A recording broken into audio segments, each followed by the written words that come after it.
Hello friends, मैं राधे स्वागत करता हूं आपके अपने YouTube channel new academy official में। उम्मीद करते हैं आप लोग अच्छे होंगे। तो फ्रेंड्स, प्रीवियस वीडियो में हम लोगों ने रामसर साइट को अच्छे तरीके से कवर कर लिया था।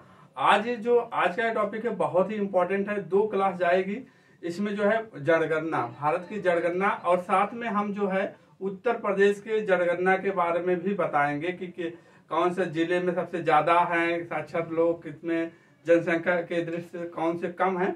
दोनों को जब साथ में पढ़ेंगे, दोनों को भारत और उत्तर प्रदेश, तो दोनों का हमारा जो होता है, जो गलतियां होती है, जो कंफ्यूजन होता है, वो दूर हो जाएगा। ठीक है फ्रेंड, तो वीडियो में लास्ट तक बने रहिएगा। वीडियो पसंद आता है तो लाइक करिएगा, और जो है चैनल पे नए हो तो चैनल को सब्सक्राइब करना ना भूलिएगा फ्रेंड्स। तो आइए देखिए, शुरू करते हैं। अब जैसे कि अब ये होगा भारत की जनगणना। आपको क्या करना है, एक आपने अगर कहीं से पढ़ रखा है, फिर भी जो एक व्हाइट पेज लीजिएगा, सादा पेज लीजिएगा, उस पे एक पेज में इसी तरीके से आप लिख लेंगे तो आपका सारा जो है क्लियर हो जाएगा। ठीक, तो आइए भारत की जनगणना। भारत की जनगणना जानते हैं दुनिया के जो है दुनिया के क्षेत्रफल के हिसाब से देखा जाएगा तो कितना है, 2.4 है। कितना है, 2.4% है दुनिया में भारत का। अगर भारत की बात करते हैं, विश्व में भारत की कितना है तो 17.5% है। और एक दो बात और लिखना है यहाँ, जैसे कि जनगणना जो होता है संघ सूची का विषय है। एक क्वेश्चन पूछा जाता है कि जनगणना जो है किस सूची का विषय है, संघ सूची, समवर्ती सूची और जो है राज्य सूची। तो ये जो है अनुसूची किसमें है, 7 में है। हमने पॉलिटी वाले वीडियो में भी बताया, तो 7 में। और जनगणना जो है किसका विषय है, संघ सूची का विषय है। और जनसंख्या किस सूची का विषय है, तो आप क्या बताएंगे, समवर्ती सूची का विषय है। ठीक, ये पॉइंट फैक्ट चीजें हैं, आपको ध्यान रखना पड़ेगा। अब आते हैं हम सर्वप्रथम देखते हैं। सर्वप्रथम जो है आधुनिक जनगणना कहाँ हुई थी, तो आप देखेंगे कहाँ हुई थी, स्वीडन में हुआ था। इसके बाद कहाँ हुआ, तो ऑस्ट्रेलिया में हुआ। इसके बाद जो है अपने भारत में हुआ। तो आइए अब हम लोग देखते हैं। देखिए 1749 में आधुनिक पूछा जाता, प्रथम बार आधुनिक विश्व में जनगणना कहाँ हुई थी, तो आप कहाँ बताएंगे, प्रथम बार स्वीडन में हुई थी। ये फैक्ट चीजें हैं भारत के बारे में, विश्व के बारे में।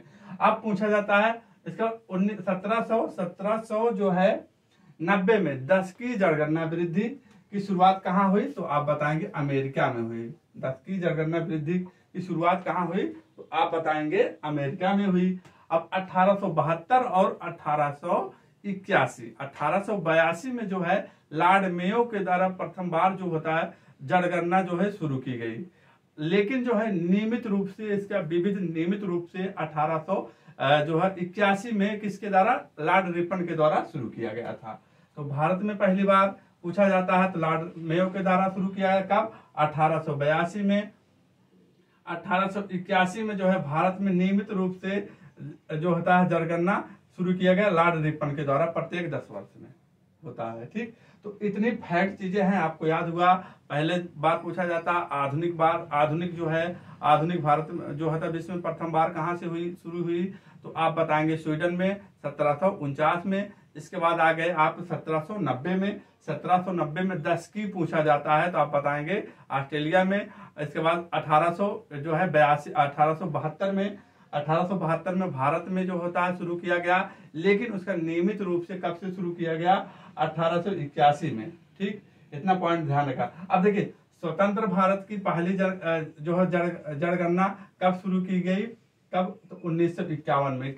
उस समय जो है जो होता है जनगणना आयुक्त कौन थे, तो R.A. गोपाला स्वामी थे जनगणना आयुक्त उस समय। ठीक, 1951 में। अब स्वतंत्र भारत में चौथी जनगणना 7वीं, और कितने प्रश्न पूछे गए थे, जो है 29 प्रश्न पूछे गए थे। अब आते हैं 2011 की जनगणना। 2011 भारत की 15वीं है। भारत की बात करते हैं, 15वीं है, जिसका शुभांकर क्या था, प्रगणक शिक्षिका था, इसका शुभांकर था। आदर्श वाक्य क्या था, हमारी जनगणना हमारा भविष्य। इसका आदर्श वाक्य क्या था 2011 का, हमारी जनगणना हमारा भविष्य। जनगणना आयुक्त कौन थे इस समय, जो है डॉक्टर सी चंद्रमौली। ठीक, ये थे। अब आते हैं 2021 की जनगणना। ये फैक्ट चीजें हैं, आपको ध्यान देना होगा। 2021 की जनगणना 16वीं जनगणना है स्वतंत्र भारत की, 16वीं जनगणना है भारत की पूछा जाए, जो है 8वीं है, 7वीं इधर है, 8वीं इधर है। कितने प्रश्न पूछा जाएगा? तो 31 प्रश्न पूछा जाएगा। तो 11 में 29 प्रश्न, इसमें जो है 31 प्रश्न पूछा जाएगा। जनगणना आयुक्त कौन है? विवेक जोशी वर्तमान में। आदर्श वाक्य क्या है? जन भागीदारी से जन कल्याण। तो ये जो है 21 का है, फैक्ट चीज है, इसको ध्यान देना होगा आपको। इसके बाद आते हैं जनगणना जो होता कि जो हमने बताया अभी, जनगणना जो होता है संघ सूची का विषय है, और जनसंख्या जो है या परिवार नियंत्रण जो है किसका विषय है? समवर्ती सूची का विषय है। अब आते हैं जनगणना जो है 2021 में 121 करोड़ में भारत की क्या स्थिति थी? 17.5%। अब उसमें देखें कितने पुरुष परसेंटेज पूछा जाता है 51.47%, महिला पूछा जाता तो 48.53%।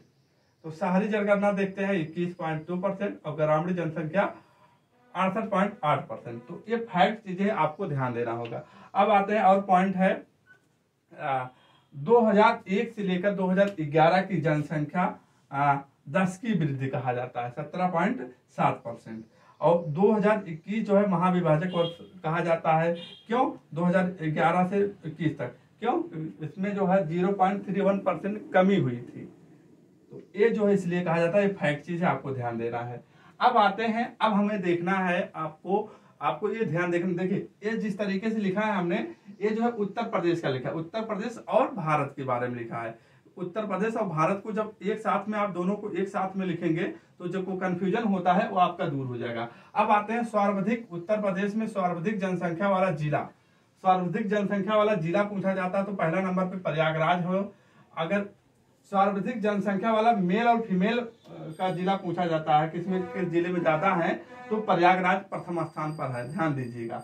इसके बाद दूसरे नंबर पे देखेंगे मुरादाबाद सर्वाधिक जनसंख्या वाला जिला है। इसके बाद गाजियाबाद, गाजियाबाद अगर नगरीय जनसंख्या वाला पूछा जाता है तो प्रथम स्थान पे हो जाएगा। नगरीय जनसंख्या वाला सर्वाधिक जिला कौन सा है? तो आप बताएंगे गाजियाबाद। अगर ऐसे पूछा जाता है सर्वाधिक जनसंख्या वाला जिला तो आप प्रयागराज बताएंगे। अब न्यूनतम आते हैं, न्यूनतम जनसंख्या वाला जिला महोबा प्रथम, पहला नंबर, दूसरा चित्रकूट और तीसरा जो है हमीरपुर है। इसको ध्यान देना है। अब आते हैं, अब देखिए ये हो गया। अब जो है राज्य की बात करते हैं। सर्वाधिक जनसंख्या वाला राज्य कौन सा है? तो उत्तर प्रदेश है। क्षेत्रफल के हिसाब से उत्तर प्रदेश का आप लोग जानते हैं भारत में कौन सा स्थान है? चौथा। अब आते हैं दूसरे नंबर पे महोबा। अगर इसी महोबा में महोबा हो गया, ठीक, ये जो सर्वाधिक जनसंख्या वाले जिले हो गए, ठीक। अब इसके बाद न्यूनतम जनसंख्या वाले जिले सिक्किम हो गया, मिजोरम हो गया। अब ये जो 7 सिस्टर है अपना, इधर 7 सिस्टम है, ये जो है सिक्किम है, सिक्किम हो गया। इसके बाद कौन सा है? सिक्किम का मिजोरम हो गया, मिजोरम हो गया। तो ये जो है पहाड़ी इलाके वाले में आप जानते हैं कि जनसंख्या जो है कम रहे होगी, तो ये शहरी इलाके मिजोरम हो गया। अब आते हैं शहरी वाला, सर्वाधिक जनसंख्या वाला शहरी जिला, शहरी राज्य की बात करते हैं। देखिए सर्वाधिक, देखिए शहरी बात करते हैं, सर्वाधिक शहरी वाला जो है राज्य कौन सा है? तो आप गोवा बताएंगे। न्यूनतम शहरी जो है राज्य कौन सा है? तो हिमाचल प्रदेश है। अब ग्रामीण की बात करते हैं, सर्वाधिक जो है ग्रामीण जनसंख्या वाला राज्य कौन सा है? हिमाचल प्रदेश बताएंगे। और न्यूनतम जो है ग्रामीण जनसंख्या वाला राज्य कौन सा बताएंगे? गोवा बताएंगे। तो दोनों का क्रॉस हो जा रहा है। केंद्र शासित प्रदेश में करते हैं, सर्वाधिक जनसंख्या वाला केंद्र शासित प्रदेश कौन सा है? तो आप दिल्ली बताएंगे। न्यूनतम केंद्र शासित प्रदेश वाला जिला कौन सा है? अंडमान एंड निकोबार द्वीप बताएंगे। तो फ्रेंड्स इस तरीके से जब आप लिखेंगे तो आपका जो डाउट होता आया है तो आपका क्लियर हो जाएगा। आगे बढ़ते हैं, सर्वाधिक वृद्धि दर वाले राज्य। अब सर्वाधिक वृद्धि दर वाले राज्य में आते हैं, कौन सा पहला है? तो आप बताएंगे गौतम बुद्ध नगर हो गया पहला स्थान पे। कौन सा है? गौतम बुद्ध नगर। इसके बाद गाजियाबाद, तीसरे नंबर पर श्रावस्ती। हमने 3-3 लिखा है, आप 3 याद रखेंगे तो आपका काम हो जाएगा। और न्यूनतम वृद्धि दर वाले जिले कौन से हैं? कानपुर हो गया, हमीरपुर और बागपत हो गए, ये हो गए। अब राज्य की बात करते हैं, राज्य में देखते हैं सर्वाधिक जो होता है वृद्धि दर वाला राज्य कौन सा है? तो आप बताएंगे मेघालय। और न्यूनतम वृद्धि दर वाला जो होता है राज्य कौन सा बताएंगे? अरे सॉरी, दूसरे नंबर पे क्या बताएंगे? अरुणाचल प्रदेश बताएंगे। ये अरुणाचल प्रदेश हो गया अपना ये जो है अरुणाचल प्रदेश हो गया। ठीक, अब राज्य में देखेंगे न्यूनतम वृद्धि दर वाला राज्य कौन सा है, तो यहाँ जो है नागालैंड पड़ता है, तो नागालैंड हो गया प्रथम। दूसरा जो है केरल, जो कि साक्षरता में सबसे प्रथम राज्य है, केरल हो गया। अब आते हैं सर्वाधिक जनसंख्या घनत्व वाला जिला। सर्वाधिक जनसंख्या घनत्व वाला जिला, घनत्व वाले में बात करेंगे गाजियाबाद प्रथम स्थान पे हो जाएगा, दूसरे नंबर पर वाराणसी, तीसरे नंबर पे लखनऊ। हमने 3 ही लिखा है, आपको 3 ध्यान देना है। न्यूनतम जनसंख्या घनत्व वाला जिले की बात करते हैं, पहला क्या है, ललितपुर, सोनभद्र और हमीरपुर, 3 जिले हैं आपको। अब राज्य की बात करते हैं, सर्वाधिक जनसंख्या घनत्व वाला राज्य कौन सा है, तो आप क्या बताएंगे, पहले नंबर पे बिहार, दूसरे नंबर पर पश्चिम बंगाल बताएंगे। और केंद्र शासित की बात करता है तो सर्वाधिक केंद्र शासित जनसंख्या घनत्व वाला केंद्र शासित प्रदेश कौन बताएंगे, आप जो है दिल्ली बताएंगे। न्यूनतम की बात करेगा तो अंडमान निकोबार द्वीप बताएंगे। अब राज्य की बात करता है, न्यूनतम जनसंख्या घनत्व वाला राज्य कौन सा है, तो मिजोरम है और अपना अरुणाचल प्रदेश है। तो ये रहा आज की क्लास में, इतना है। इसके आगे जो हम पढ़ेंगे और जो बचे हुए हैं चीजें, अभी जैसे कि और चीजें बचे हुई हैं, साक्षरता दर वाले बचे हुए हैं, जो बचे हुए हैं अगले वीडियो हम लोग कवर करेंगे। ये पार्ट फर्स्ट रहा भारत और जो है उत्तर प्रदेश का। क्लास कैसे लगी जरूर बताइएगा। मिलते हैं कल एक और टॉपिक के साथ, तब तक के लिए अपना ख्याल रखना, अपने माता पिता